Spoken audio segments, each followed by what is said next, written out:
Paracambi foi emancipado em 8 de agosto de 1960. Até aí, nenhuma novidade.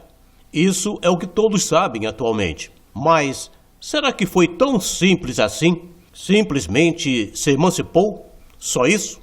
Para uma localidade se emancipar e criar vida própria, muito tem que ser realizado para conquistar esse direito de independência. E toda conquista é uma luta. E toda luta tem seus lutadores. Mas quem foram os lutadores da emancipação de Paracambi? Como foram os bastidores dessa luta? É isso que Délio Leal vai revelar a partir deste momento em nosso podcasting. Odel, Paracambi era uma localidade dividida em duas, né? Metade da cidade se chamava Paracambi e era o terceiro distrito de Itaguaí. Quer dizer, subindo a serra, o lado direito do Rio do Macaco era Vassouras, se chamava Tairetá, sétimo distrito. E o lado esquerdo se chamava Paracambi e era o terceiro distrito de Itaguaí. As localidades se confundiam e a população chamava a região de Paracambi. Às vezes a pessoa morava em Tairetá, mas dizia que morava em Paracambi. Essa divisão foi devido à divisão da Fazenda Imperial de Santa Cruz, fazenda dos jesuítas. Esses eram os nossos limites. Bom, a ideia de emancipação é muito antiga e tinha muitas dificuldades. O problema maior era a divisão em dois municípios, metade Itaguaí e metade Vassouras. A parte de Vassouras, Tairetá, onde existia a estação ferroviária, era mais populosa. E a parte da esquerda, subindo a serra, né, sentido Paulo de Fontaine, rodeio, né? Paulo de Fontaine não existia, era rodeio. Era Paracambi. Aliás, eu estou falando invertido, né? Porque a parte esquerda era a margem direita do Rio dos Macacos. E a parte direita era a margem esquerda do Rio dos Macacos. Bom, até que aconteceu um fato muito interessante em 1950. O que aconteceu em 1950? A nossa região aqui elegeu um médico chamado Carlos Nabuco de Araújo, deputado estadual. Ele é até casado com minha tia, Dalila Leal de Araújo. Eram dois irmãos, Carlos Nabuco e Pedro Nabuco. Carlos Nabuco casado com Dalila Leal de Araújo. E Pedro Nabuco com Lucília Leal de Araújo. Carlos Nabuco foi para Niterói, exerceu o mandato de deputado estadual. Chegando lá, ele se encontrou com um jovem deputado de 23 anos, chamado Roberto Silveira.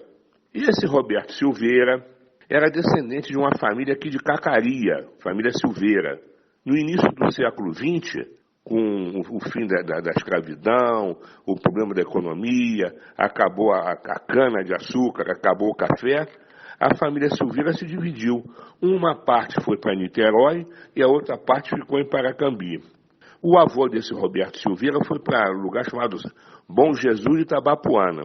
Aí aconteceu o seguinte, naquela conversa, aquele bate-papo de política, o Roberto Silveira chamou o doutor Carlos Nabuco e falou: Nabuco, você é de Paracambi? E o doutor Carlos falou assim: sou de Paracambi, eu moro lá, sou deputado daquela região. Aí o Roberto Silveira falou assim: ué, mas eu tenho parentes lá, os únicos parentes do meu pai moram lá naquela região. E eu nunca fui lá, ninguém da minha família foi lá até hoje, porque eles se separaram há 50, 60 anos atrás. Aí o Carlos Nabuco perguntou: mas qual é a família do seu pai lá? Ele falou: a família Silveira, lá de Cacaria, que mora em Paracambi hoje. Aí o Carlos Nabuco falou: mas a família Silveira é a família da minha esposa. Conversa vai, conversa vem.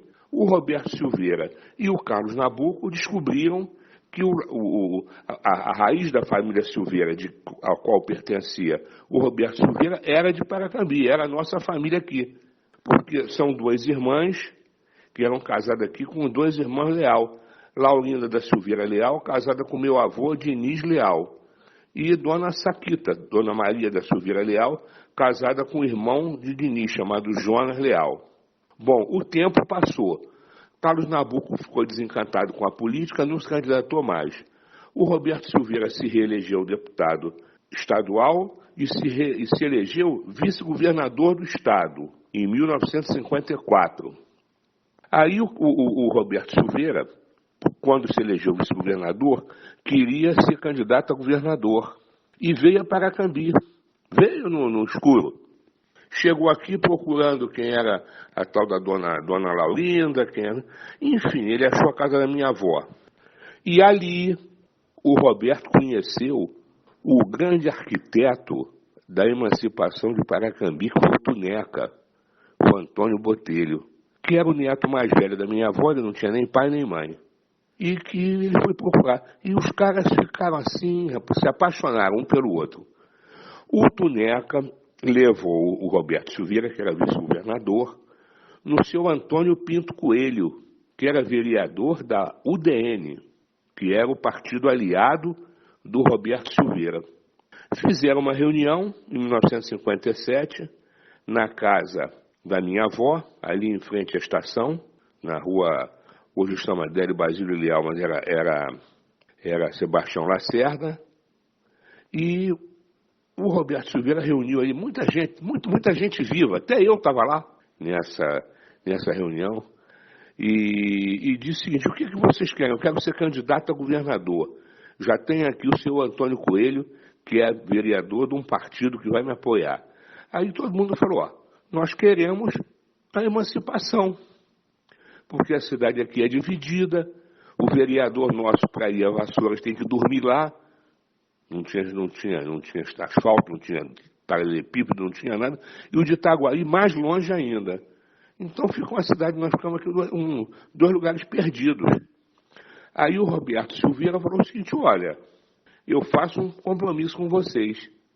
Vocês me apoiam aqui para governador ano que vem seria 1958. E se eu me eleger, eu faço Paracambi independente. Aí surgiu Paracambi.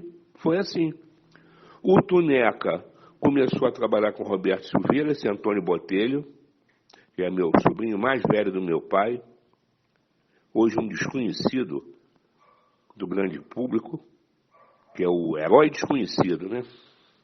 Ele que agendou tudo, fez aquelas reuniões todas e botou o governo a serviço da emancipação. Então, o Tuneca hoje só tem o CIEP 500, que chama Antônio Botelho, mas sem ele não haveria emancipação, nem ele nem Alberto Silveira. Os dois é que fizeram realmente o trabalho político da emancipação. Assim nasceu a nossa cidade, com muita dificuldade, porque pela legislação vigente naquela época, era a Constituição de 46, Constituição Federal. E na junção de dois distritos, o novo município tinha que se chamar o nome do distrito mais populoso. Então aqui tinha que se chamar Tairetá. Mas como todo mundo chamava Tairetá de Paracambi, o Roberto deu um jeitinho, aquele jeitinho político. O autor, o deputado convocado por ele para assinar o processo de emancipação foi o Dazo Coimbra, que já tinha algumas amizades aqui da Igreja Congregacional. O Dazo era um médico, família lá de Niterói, muito conceituado na população evangélica.